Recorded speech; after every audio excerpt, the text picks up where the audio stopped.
Pentagon bets $820 million on domestic drone component production. The Pentagon has agreed to lend a small Texas drone company up to $820 million, a bet that fixing a handful of tiny, unglamorous parts could unlock America's entire drone manufacturing pipeline.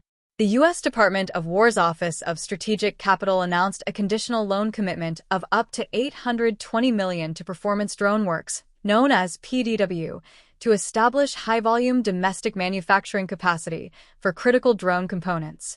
The Office of Strategic Capital, an organization Congress established to help finance projects strengthening supply chains the Pentagon considers critical to national security, structured the deal as a conditional commitment rather than a finalized loan, meaning PDW still must satisfy financial, legal, technical, and other due diligence requirements before the money actually closes and flows to the company. Combined with additional private capital committed alongside the government financing, the deal is designed to create a new, high-volume source of domestically manufactured drone components, serving the broader U.S. drone industrial base rather than PDW's own products alone. The project specifically aims to supply components to multiple manufacturers and platforms across the industry, representing a meaningful expansion of domestic production capacity for the kind of parts that go into Group 1 and Group 2 unmanned aircraft, the Pentagon's classification system covering smaller tactical drones, typically weighing under 55 pounds 25 kilograms, a size range that includes many of the reconnaissance and one-way attack drones now being produced at scale for American forces. David A. Lorch, Director of the Office of Strategic Capital and Senior Advisor to Deputy Secretary of War Steve Feinberg, tied the loan directly to a broader White House push to rebuild American drone manufacturing from the ground up. PDW will be one of several domestic component producers receiving OSC loan commitments in support of President Trump's Executive Order 14307, Unleashing American Drone Dominance.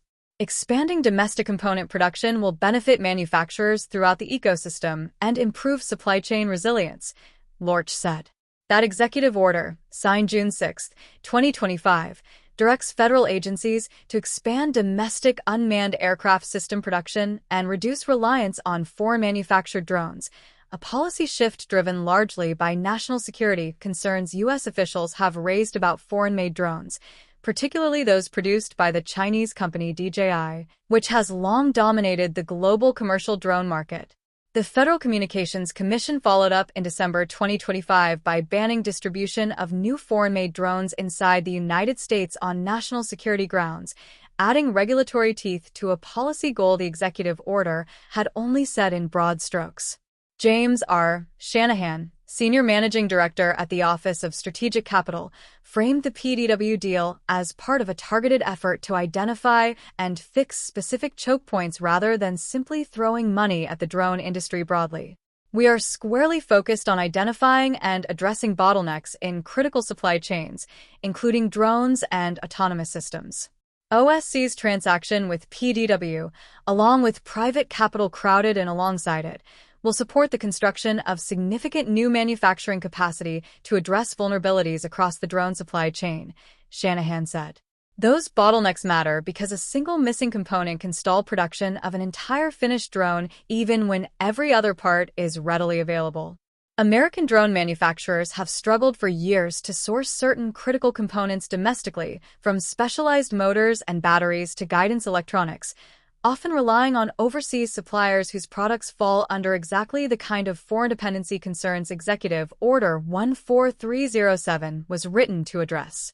Building high-volume domestic capacity for these components could let PDW and other American manufacturers scale up finished drone production without waiting on foreign supply chains vulnerable to export restrictions, shipping delays, or geopolitical disruption. PDW itself is a small but increasingly visible player in the American drone industry, best known for its C-100 platform, a multi-role drone capable of functioning as a reconnaissance scout, a bomber carrying munitions, a cargo transport, or a carrier that launches smaller first-person view attack drones to extend their effective range. The Army has tested PDW's hardware directly in recent field exercises, including a July 2026 demonstration where soldiers integrated a standardized weapons attachment system called the Picatinny Common Lethality Integration Kit onto a C-100 drone during Project Convergence Capstone 6, giving the aircraft the ability to accept different lethal payloads using a shared mounting interface rather than requiring custom integration work for every new weapon. Emil Michael, Undersecretary of War for Research and Engineering, connected the PDW financing directly to Defense Secretary Pete Hegseth's broader drone strategy, arguing that genuine industrial resilience has to start at home rather than relying on components sourced from potentially unreliable overseas suppliers. Achieving Secretary Hegseth's mandate for drone dominance requires a secure and resilient industrial base here at home. The Office of Strategic Capital is strengthening the domestic supply chain for critical drone components to ensure American manufacturers can deliver the lethal capabilities that our warfighters need, Michael said.